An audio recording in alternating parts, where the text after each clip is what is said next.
अस्सलामुअलैकुम मेरे अज़ीज़ों। आज हम इंशाल्लाह बात करने जा रहे हैं गज़ल से मुंसलिक जो चंद टर्म्स होती है, जैसे रदीफ़ है, काफ़िया है, मतला है, हुस्न मतला है, बैतुल गज़ल और मक़ता। अक्सर बच्चों को इसमें परेशानी होती है कि ये है क्या। जैसे कि आप सब जानते हैं कि गज़ल जो है, मैं यहाँ पे लिखता हूँ गज़ल, एक कहा जाता है ये फ़ारसी लफ्ज़ है। कुछ किताबों से पता चलता है अरबी लफ्ज़ है। फ़ारसी लफ्ज़ गज़ाल से आया है। गज़ाल बेटा याद रखना, गज़ाल हम कहते हैं हिरन को, चूँकि हिरन एक बहुत ही खूबसूरत होती है। उसकी आँखें सुरमी होती हैं, उसमें शोखी होती है, उसमें चंचलता होती है, उसमें शरारत होती है और वो बहुत ही खूबसूरत भी होती है। तो ये सारी चीज़ें गज़ल में पिरोई जाती हैं। एक ज़माना ये था कि हम सिर्फ कहते थे कि गज़ल का मतलब होता है औरतों के बारे में बात करना, औरतों से मुतल्लिक़ बात करना, लेकिन आजकल गज़ल में हर एक मौजू को पिरोया जाता है। आजकल हम गज़ल में दो दोस्तों की जो अनबन होती है, रंजिश होती है, उससे भी गज़ल बनाई जाती हैं। सियासी गज़लें भी होती है, माइशी गज़लें भी होती हैं। तो आजकल गज़ल में हर एक मौजू को चुना जाता है। खैर, अब हम बात करेंगे रदीफ़, काफ़िया, मतला, हुस्न मतला और बैतुल गज़ल और मक़ता के बारे में। तो बच्चों, मैंने यहाँ पे एक बहुत ही खूबसूरत गज़ल लिखी है जो ख्वाजा मीर दर्द की है। ये बात आप याद रखना, ख्वाजा मीर दर्द, ठीक है। तो ख्वाजा मीर दर्द की जो आपके निसाब में भी शामिल है, एक गज़ल है। मैं पहले इसको पढ़ता हूँ ताकि आपके समझ में आए कि गज़ल क्या होती है। तोहमत चंद अपने ज़िम्मे धर चले, जिस लिए आए थे सो हम कर चले। ज़िंदगी है या कोई तूफ़ान है, हम तो इस जीने के हाथों मर चले। क्या हमें काम इन गुलों से ऐसा बहा, एकदम आए इधर उधर चले। शम्मा के मानिंद हम इस बज़्म में, चश्मे तर आए थे दामन तर चले।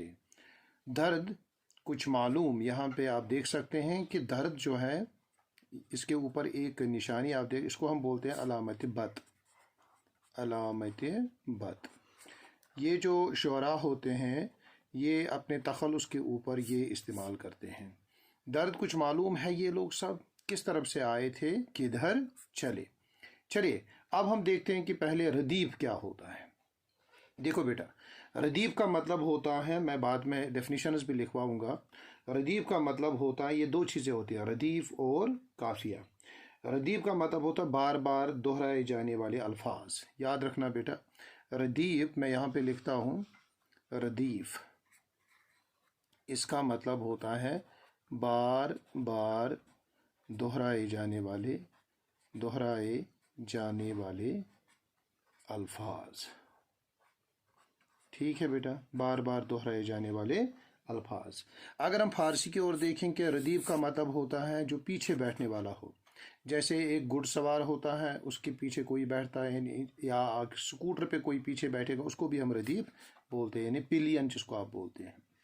तो रदीफ जो भी अशार होते हैं उनके आखिर में होता है, और बार बार दोहराए जाने वाले अल्फाज को हम शबाशा रदीफ कहते हैं। इसके साथ अब आएगा बेटा काफिया। काफिया जो है वो रदीफ से पहले बैठता है। याद रखना, काफिया रदीफ से पहले बैठता है। अभी आपको पता चलेगा जब हम गज़ल में इनको ढूंढ के निकालेंगे। तो पहले याद रखा आपने, रदीफ होता है बार बार दोहराए जाने वाले अल्फाज, और दूसरी बात जो है काफिया, वो रदीफ से पहले बैठता है। ठीक है बेटा, काफिया रदीफ से पहले बैठते ही आपके समझ में आ गया। एक और बात आपको याद रखनी है जो यहाँ पे आपको समझना ज़रूरी है, वो ये है बेटा कि ये जो काफिया है, इस पर आप ध्यान दीजिए बेटा। ये जो काफिया है, ये हो सकता है एक हर्फ भी, एक हर्फ, ये बहुत कम साथीज़ा जो है आपको बोलते हैं।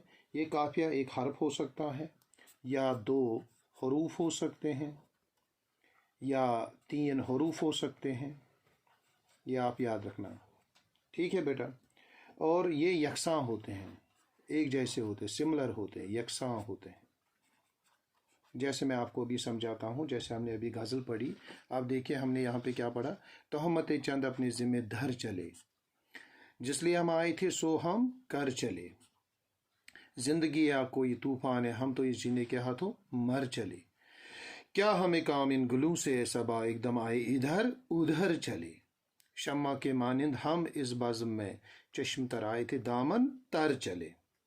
दर्द कुछ मालूम है ये लोग सब किधर किस तरफ से आए थे और किधर चले। अब आप चेक करें बेटा, इसमें कौन कौन से अल्फाज आ गए। एक आ गया धर, ठीक है, इसी तरह आ गया कर, इसी तरह इसमें आ गया मर, इसी तरह आ गया इसमें इधर, इसी तरह आ गया इसमें तर, इस तरह आ गया इसमें किधर। तो आप देखेंगे इनमें जो है एक हर्फ एक जैसा है, यकसा है, जो है रे। आप चेक करें, रे सब में है, रे रे रे रे। तो ये क्या बनेगा बेटा, याद रखना, ये बनेगा काफिया, ठीक है।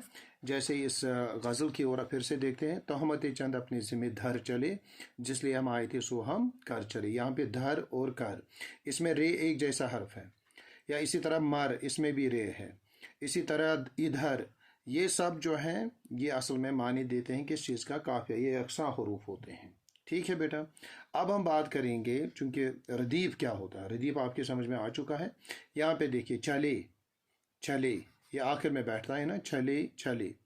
इसी तरह अगर आप फिर देखेंगे, इसमें भी चले है, मगर असल में इसमें यहाँ पहला जो शेर है ये हम रदीफ भी होता है और हम काफिया भी होता है। इसी शेर का जो नाम है वो है मतला, इसका नाम बेटा क्या है, मतला।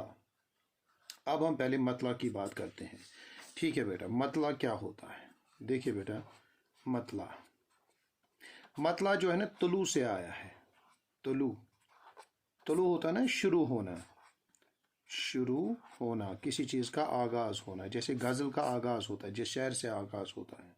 तो गज़ल के, आप लिख सकते हैं, गज़ल के पहले, गज़ल के पहले जो, गज़ल के पहले जो शेर होते हैं, शेर के दोनों मिसरे, दोनों मिसरे, गज़ल के पहले शेर के दोनों मिसरे जो होते हैं ना, वो बेटा क्या होते हैं, हम काफिया होते हैं, और क्या होते हैं, और हम रदीफ होते हैं, हम रदीफ होते हैं। आराम से आप देखिए क्या है ये। तो इस चीज़ को हम मतला बोलते हैं। मतला का मतलब क्या है, तुलू यानी शुरू होना, आगाज होना। तो गज़ल का जो पहला शेर होता है उसके दोनों जो मिसरे होते हैं, हाँ, मिसरे से मुझे याद आया बेटा मिसरा।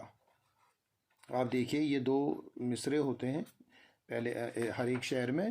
आप देखिए इसमें, तोहमत चंद अपने ज़िम्मे धर चले, ये एक मिसरा हुआ, जिसलिए हम आए थे सो हम कर चले। पहले मिसरे को हम बोलते हैं मिसरे ऊला। क्या बोलते हैं बेटा, मिसरे ऊला। और दूसरा जो मिसरा होता है बेटा उसको हम बोलते हैं मिसरे सानी, मिसरे सानी, सानी हम दूसरे को बोलते हैं। तो यहाँ पे पहला मिसरा, तोहमत चंद अपने ज़िम्मेदार चले, जिसलिए हम आए थे सो हम कर चले, इसमें काफिया भी है और रदीफ भी है। ठीक, आपने जांचा, इसमें धर और कर ये काफिया है, चले और चले ये क्या है बेटा, ये रदीफ है, ठीक है। इस तरह से आपकी समझ में आ गया मतला क्या होता है। अब एक और लफ्ज़ है इसमें, हुस्न मतला।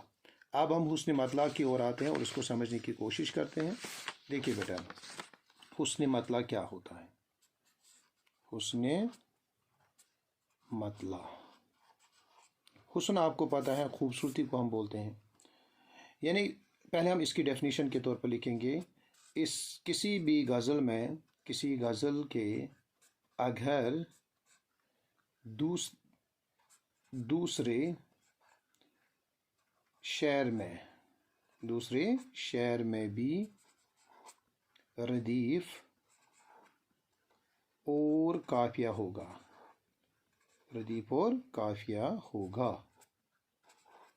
तो बेटा उसको हम उस शेर को हम बोलते हैं, तो उस शेर को हम हुस्न मतला कहते हैं, हुस्न मतला कहते हैं, मतला कहते हैं। ये बात याद रखना। मसलन मैं इसकी मिसाल देता हूँ, मसलन इसको आप समझिए। जैसे मैं यहाँ पे गज़ल के चंद अशार लिखता हूँ। चांद जब झील के पानी में नहाया होगा, नहाया होगा, ये पहला मिसरा है। खूब झूला उसे मौजू ने झुलाया होगा, झुलाया होगा। ये बन गया पहला शेर। इसका दूसरा शेर है। गर उसका भी, गर उसका भी आग की लपेट में आया होगा। ये बहुत ही खूबसूरत गज़ल है। उसके चंद अशार में लिख रहा हूँ। आया होगा जिसने अपने हमसाया, जिसने अपने हमसाया का घर जलाया होगा, का घर जलाया होगा। अब देखिए बेटा, हुस्न मतलब को कैसे समझते हैं हम। देखिए, चांद जब झील के पानी में नहाया होगा, इसमें आप देखिए नहाया ये हुआ काफिया और होगा ये हुआ रदीफ। खूब झूला उससे मौजू ने झुलाया होगा। देखिए झुलाया होगा यानी या इधर भी है या इधर भी है, ठीक है। घर उसका भी आग की लपेट में आया होगा, आ गया ना या आया। अब ये दूसरा शेर है, ये पहला शेर था, अब ये दूसरा शेर है। इसमें भी काफिया और रदीफ है। जिसने अपने हमसाए का घर जलाया होगा। आप चेक करें बेटा, जो मैंने पहले गज़ल के बारे में बात की थी उसमें ऐसा नहीं है। जैसे ये है, तोहमत चंद अपने ज़िम्मेदार चले, जिसलिए आए थे सो हम कर चले। लेकिन इसका दूसरा शेर जो है, ज़िंदगी है या कोई तूफ़ान है। आप चेक कर सकते हैं, इसमें कोई रदीफ कोई काफिया नहीं है, हम तो इस जीने के हाथों मर चले। लेकिन यहाँ पे जिस गज़ल के मैंने चंद अशार लिखे हैं। चांद जब झील के पानी में नहाया होगा, खूब झूला उसे मौजू ने झुलाया होगा। घर उसका भी आग की लपेट में आया होगा, जिसने अपने हमसाया का घर जलाया होगा। अब आपके समझ में आ गया, इसको हम बोलते हैं हुस्न मतला। यानी किसी गज़ल के अगर दूसरे शेर में भी रदीफ और काफिया होगा तो उसको, उस शेर को क्या बोलते हैं बेटा, हुस्न मतला। यहाँ तक बेटा आपके समझ में आ गया कि हुस्न मतला क्या होता है। इसके अलावा आपने रदीफ को समझा, आपने काफिया को समझा, अपने मतला को भी समझा। अब हम देखेंगे एक और चीज़ है, बायतुल गज़ल। बायतुल गज़ल, बायतुल गज़ल, इसका एक और नाम आप याद रख सकते हैं, शाह गज़ल, ठीक है। यानी गज़ल का सबसे बेहतरीन शेर। आप इस अगर एग्ज़ाम में आएगा तो आप लिख सकते हैं गज़ल का सबसे बेहतरीन शेर जो होता है उसको हम क्या बोलते हैं बेटा, बायतुल गज़ल, ठीक है। जैसे मैंने एक गज़ल अभी आपको उसके चंद अशार लिखे, मैं आपके साथ शेयर करूंगा फिर से। चांद जब झील के पानी में नहाया होगा, खूब झूला उसे मौजू ने झुलाया होगा। घर उसका भी आग की लपेट में आया होगा, जिसने अपने हमसाये का घर। ये बड़ी गज़ल है। इसी का एक शेर जो मुझे बहुत पसंद है, मैं लिखता हूँ। जैसे आप देखिए, आप भी इसको बायतुल गज़ल कह सकते हैं। हाथ से उसके, हाथ से उसके दीन भी गया, हाथ से उसके दीन भी गया, दुनिया भी गई, दुनिया भी गई। जिसने अपने माँ बाप, जिसने अपने माँ बाप का दिल दुखाया होगा, दुखाया होगा। अब देखिए, ये जो शेर है इसको हम कह सकते हैं ये गज़ल का बेहतरीन शेर है या शाह गज़ल है, बायतुल गज़ल है। हाथ से उसके दीन भी गया, दुनिया भी गई, जिसने अपने माँ बाप का दिल दुखाया होगा। अब है आखिरी जो टर्म जो हमें समझनी है, वो है मक्ता। मक्ता, मक्ता क्या है? मक्ता होता है काट देना, ठीक है बेटा। मक्ता का मतलब वो कुत्ता करना, काट देना। यानी जब शायर अपनी गज़ल को ख़त्म करता है, जब शायर ये चाहता है कि वो अपनी गज़ल को ख़त्म करे, जब शायर अपनी गज़ल को ख़त्म करता है, जिस शेर से वो ख़त्म करता है, या आखिरी शेर भी अक्सर होता है आखिरी शेर, तो इसको हम बोलते हैं मक्ता। ठीक है बेटा, जैसे जो हमने पहले गज़ल पढ़ी थी उसमें देखेंगे हम। देखिए बेटा, आखिरी शेर ये है, दर्द कुछ मालूम है ये लोग सब, किस तरफ से आए थे किधर चले। जैसे बेटा आप देख सकते हैं कि ये इस गज़ल का आखिरी शेर है, दर्द कुछ मालूम है ये लोग सब, किस तरफ से आए थे किधर चले। इसमें जो शायर ने अपना तखल्लुस इस्तेमाल किया, दर्द, ख्वाजा मीर दर्द जो है, मैंने आगाज़ में ही कहा कि जब जो आखिरी शेर होता है जिसको हम मक्ता बोलते हैं, उसमें तखल्लुस इस्तेमाल करते हैं शुअरा हजरात, तो उसके ऊपर एक अलामत रखते हैं, उसको हम बोलते हैं अलामत बात। ये मैंने ऑलरेडी आपसे शेयर किया है। तो इस तरह से आपको ये चंद टर्म समझ में आ गई। रदीफ क्या होता है, काफिया क्या होता है, मतला क्या होता है, उसने मतला, बैतुल गज़ल और मक्ता। इस पर एक सवाल तो बनता ही है इम्तिहान में, तो उस वक्त आपको ये याद आएगा कि हमने क्या पढ़ा था। अब आपकी समझ में आ गया। काफिया एक हर्फ भी हो सकता है, दो हरूफ भी हो सकती, तीन भी, चार भी हो सकते हैं। तो वो हमेशा रदीफ से पहले बैठते हैं, वो जो हरूफ होते हैं या वो जो हर्फ होता है, तो रदीफ आखिर में आता है। ठीक है, तो आज के लिए बस इतना ही। शुक्रिया।